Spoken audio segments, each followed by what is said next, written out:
Welcome to the stream. Let's get in and see what we can get into. We're going to do a little bit of Wilson William Cooper, Mystery Babylon. This is going to be the last part of the series on that because I couldn't go in reverse. So let's just see what we get into. Try to get into whatever part of the world you're in, whatever you might be in. To listen to the hour of the time. There you go. We have very short patience around here for people who do not follow directions. So if you call up, want us to recount the show for you so you can have your pad of paper and your pencil, I'm sorry, we don't have time to do that. We're very, very busy here. So make sure you get it the first time. If you miss a telephone number because we only say it once, that's okay. Now, I want you all to remember to try to catch both broadcasts each day, simply because they're not the same, ever. The broadcast in this time slot, 5 p.m. Pacific, 6 Mountain, 7 Central, and 8 p.m. Eastern Standard Time is not the same information that is broadcast during the later time slot, which is 9 Pacific, 10 Mountain, 11 Central, and midnight Eastern Standard Time. Tonight's show is important. It verifies everything that I've been telling you in the Mystery Babylon series, which we have done 31 episodes of, and we have included the Dawn of Man, prior to the production of the Mystery Babylon series, and any orders for this series. So that actually makes 32 tapes. But tonight's episode will be episode number 32 of the series as Mystery Babylon. Don't go away, folks. You need to know what you're going to hear tonight.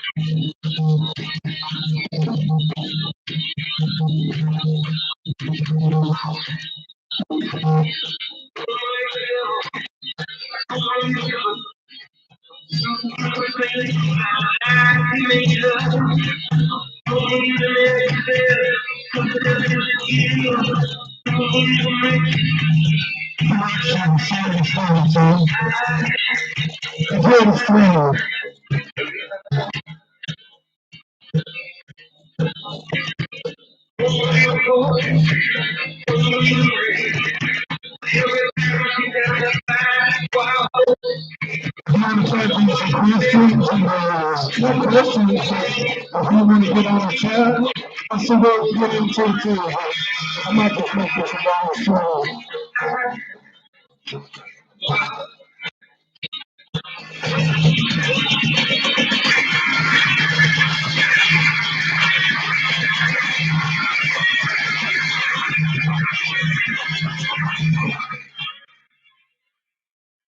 Those of you who don't believe that those who call themselves human, really poor minds in this world, and thus the only ones capable of deciding the future or of ruling the rest of us.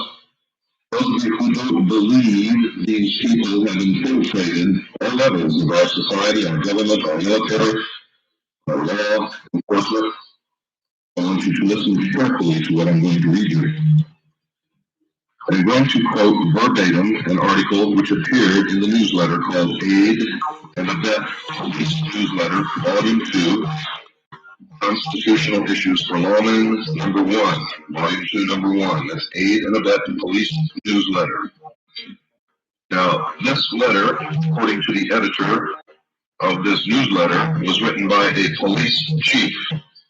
Here he uses a pseudonym, so he says, so that the police chief's identity is not revealed. However, as you will find out if you have listened to our series on Mystery Babylon, this is not just a police chief. This is a high degree member of the Masonic Lodge. And he gives himself away with his symbology. Toward the end of his article, he signs it, quote, So mote it be, unquote. Aid and abet is put out by Officer Jack McLam, who has been written up as one of the best police officers ever produced by the state of Arizona.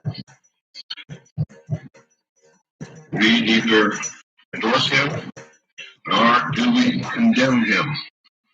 As far as County is concerned, our vote is not in yet on this organization. We know that in order to bring about the New World Order, they need to identify everyone who will uphold the real law, the Constitution, the supreme law of the land. They need to identify those people and get them out of positions of authority, and if necessary, take them out of society completely. There are organizations which exist solely for the purpose of identifying those people in government, those people in the patriot community, those police officers serving in police organizations who would ultimately support the Constitution and the Bill of Rights against any effort to destroy it. Aid and abet may be one of these means. We do not know that for certain.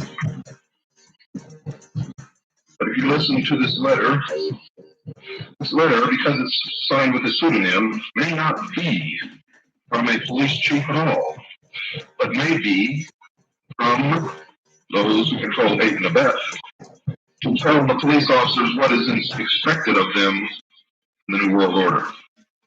Again, we do not know this to be true.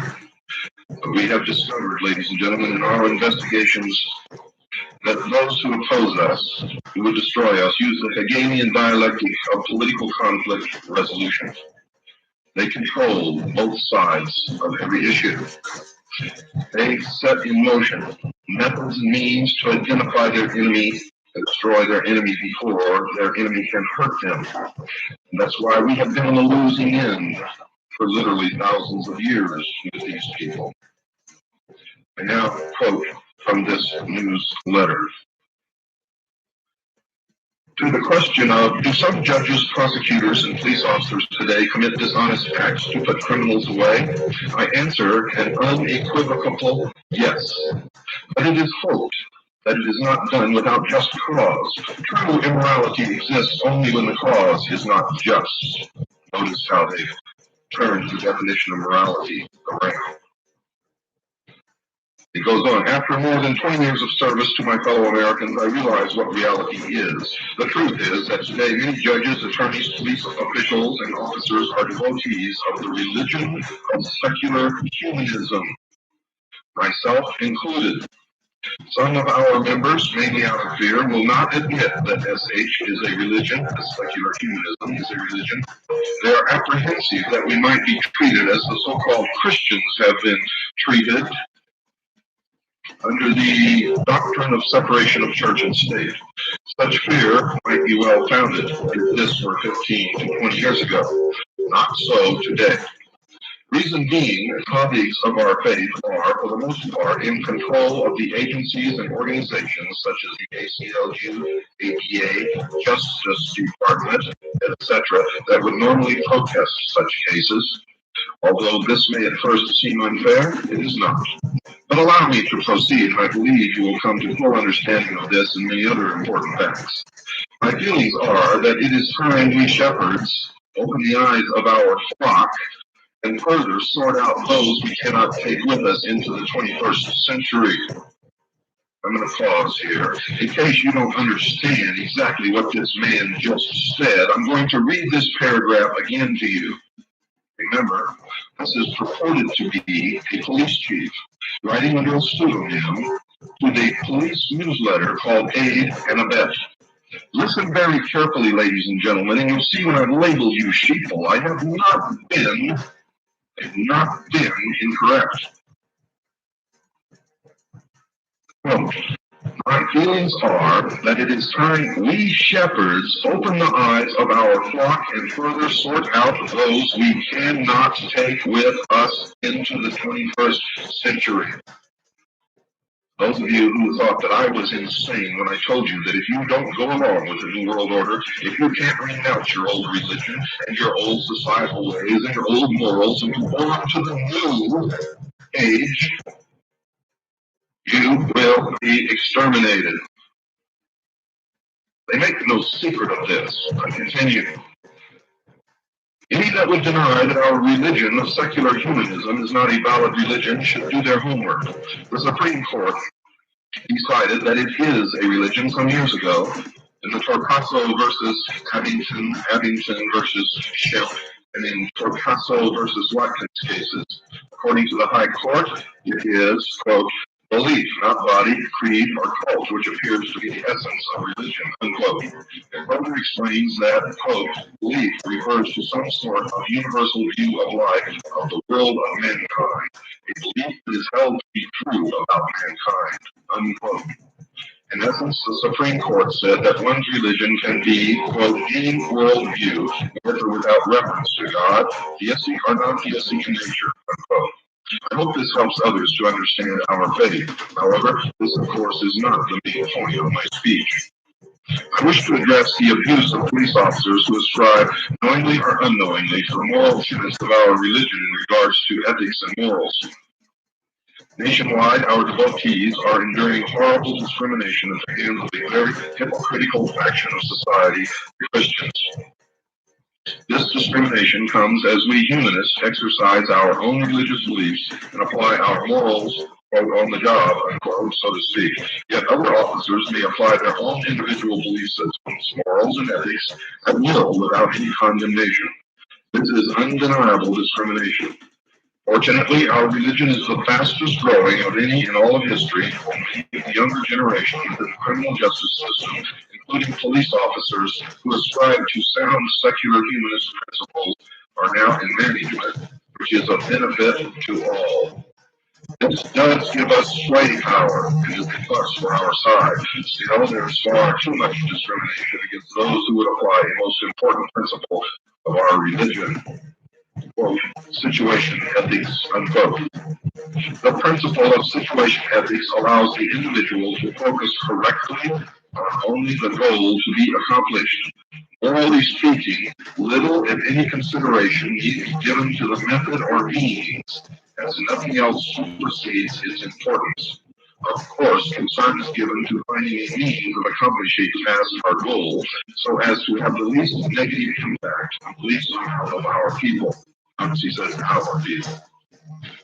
In my youth, I recall hearing the great Green Bay Packer coach Vince Lombardi describe it this way, quote, winning is not everything, it is the only thing, unquote. Much of our society lives by this principle today. Yes, even many of those who profess other faiths and occupy offices throughout America. Personally, I think the principle of situation ethics is best described by examining the legal definition of ethics and morals given by our now compatriots, the communists. The communist definition is, quote, everything is ethical and moral as long as it promotes world communism, unquote. This is pure secular humanism. We can learn much, incidentally, about total commitment from the communists. The Marxists have, out of pragmatic necessity, expurgated a minimum of 90 million people in the pursuit of man's noblest mission, world peace. What intelligent person could call immoral any means used to accomplish this all-important goal? You think this guy's playing with a full load of bricks here? I don't. And it continues, in our great humanist manifestos, signed in 1933 and 1973, we explain our moral creed, which is very much the same as the Marxist creed, yet set forth in much more palatable and tactful terms. Here's a brief summation of our beliefs regarding ethics and truth. Ethics. Moral values derive their source from human experience. Ethics is autonomous and situational, needing no theological or ideological sanction. Ethics stems from human need and interest. To deny this distorts the whole basis of life. We strive for the good life here and now. And that's from the Humanist Manifesto 2, written and signed in 1973. Authority and truth. We reject those features of traditional religious morality that denies humans a full appreciation of their own potentialities and responsibilities. Traditional religions often offer solace to humans, but as often they inhibit humans from helping themselves or experiencing their full potentialities. We can discover no divine purpose or providence for the human species. Humans are responsible for what we are or will become. Remember, folks, I educated you in the art of the Masonic religion, the religion of the Rose and Cross, the Knights Templar, the Knights of Malta, Red Cross of Constantine. All of these believe that man is in a state of becoming. Becoming what? Becoming gods. They continue. Humans are responsible for what we are or will become. No deity will save us, we must save ourselves. That's from the Humanist Manifesto 2, 1973. After 20 plus years of conditioning, our society now largely subscribes to this philosophy. Some of you who practice selective Christianity are closer to our faith than to the superstitions of the Bible thumpers of old. In selective Christianity, of course, you choose certain portions of the so-called Word of God to believe in and discard the parts that are not convenient. Don't you see that in this we are just alike? Your faith is actually based upon what is right under man's desire. We humanists are in fact more honest. We admit that there is no God, that it is only man's desires that are important. You leaders of these selected Christians preach that your faith is based on some parts of God's law, but in actuality the majority is based on what feels good or is convenient. I must break here for just a second, folks, to tell anyone who may have just tuned in that these are not my words. You're sitting there with your lower jaw on your chest, looking aghast at your radio. You're not listening to the thoughts of William Cooper or the Hour of Time. I am quoting verbatim from a letter attributed to a police chief. This letter can be found in Aid and Abet, a police newsletter, volume 2, number 1, in case you want to pursue this.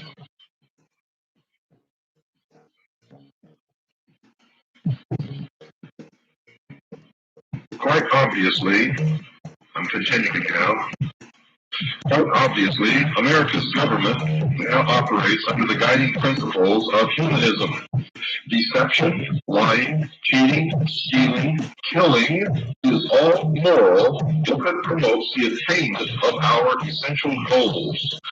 This is true righteousness.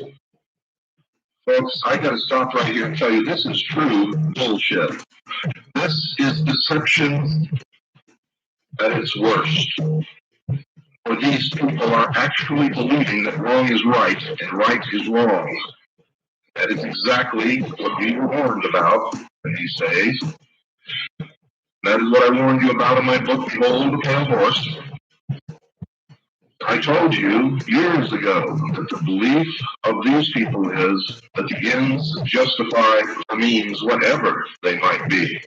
If they must kill 2 billion people to make their dream come true, they will do it.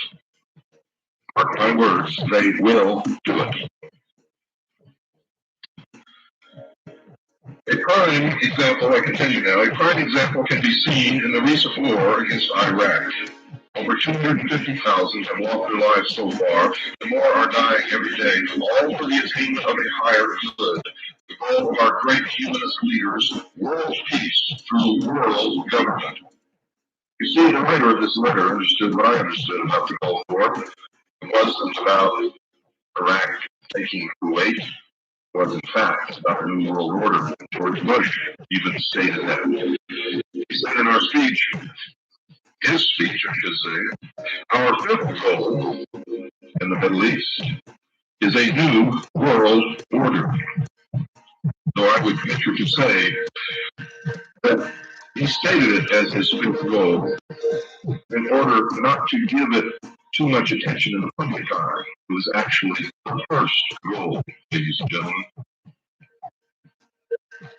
I continue. This New Age teaching is the reason why, for example, a police officer, one of secular humanist persuasion, is likely to risk his very life to save a member of society one moment, and the very next moment, take the witness stand and lie in order to win an important case. This is not to be considered immoral, given the particular standard of ethics upon which such an officer bases his morality, namely, that the end justifies any means. In other words, again, the higher good principle. Many people still do not understand this. They don't understand that this is why our presidents and their staffs, members of Congress, and hosts of others with leadership roles in America, lawyers, judges, etc., lie and cheat right alongside our dedicated humanist law enforcers. Repeat, all for the greater good of society, in effect the system. And I add, outside the letter written by the chief, if it is really a chief, ladies and gentlemen, and all of these people belong to the secret societies who want to lie, and cheat, and murder. I continue. What the masses must be made to understand and never be allowed to forget is that this is for their own good. They should know by now that those who are actually in control of our government, as Colonel Oliver North explained, truly know what is best for the people. They must also know that under the New World Order, the justice system's primary mission will be to protect the system from the masses. It is precisely in view of this that we on the inside have been obligated all along to use the system to suppress dissenters as quickly as possible before any radical anti-rule government, anti-humanist group can gain the upper hand. I must read that again, folks, for those of you who may be a little bit slow in understanding. Some of us are, especially with something that you can't quite grasp and never heard before. That's excusable. Again, what the masses must be made to understand and never be allowed to forget is that this is for their own good. They should know by now that those who are actually in control of our government, as Colonel Oliver North explained, truly know what is best for the people. They must also know that under the New World Order, the justice system's primary mission will be to protect the system from the masses. It is precisely in view of this that we on the inside have been obligated all along to use the system to suppress dissenters as quickly as possible before any radical anti-world government, anti-humanist group can gain the upper hand. You're aware, of course, that the vast majority of Americans seek only peace and security. They hardly even realize that they have virtually made government their new god, to which they turn for the fulfillment of every need. Our New Age leaders and we soldiers, as their arms and legs, seem ready to give the masses all for which they pray. Ladies and gentlemen, I, William Cooper, in the hour of the time, have warned you that if you don't wake up, if you don't change the course of the future, that you would get exactly what you want, and that you will be slaves in the New World Order. You see, to revert to the state of childhood means you must have a daddy. Some daddies are too nice, and even the nice ones restrict your personal freedoms until you reach the age of maturity. In this case, there will be no age of maturity, I can assure you. I continue with the letter. Let me repeat, our job within the criminal justice system today is to protect the plan, the system, and punish those that our leaders decide are enemies of that system. You doubted me when I said there was a plan, ladies and gentlemen? There is the verification. But there is, in fact, a plan, an ancient plan. I continue. Of course now, as with our Soviet colleagues, under New Age humanist situation ethics, we are not limited in the methods we may apply to win. We can therefore proceed with unobstructed haste to make the masses safe and peaceful. Let's look again at our example of that police officer who routinely risked his life for others and yet will lie on the witness stand to help his government win some case in court. If some of you are still surprised at this, then perhaps you haven't understood what I have been trying to convey, nor have you understood what your children have learned so well over the last 20 years within the government school system. It is that we are living in a new age where man has wisely placed his trust in government instead of some superstition called the divine or God. It is the old religious morals that will cause all of our problems. A new age calls for a new belief system, a new moral code, a new religion. It is exciting to see most all of the religions of the world coming nicely together, united in preparation to serve the new world order. Remember, I told you that your religious leaders are not really on your side, and all the churches that belong to the World Council of Churches are bringing you all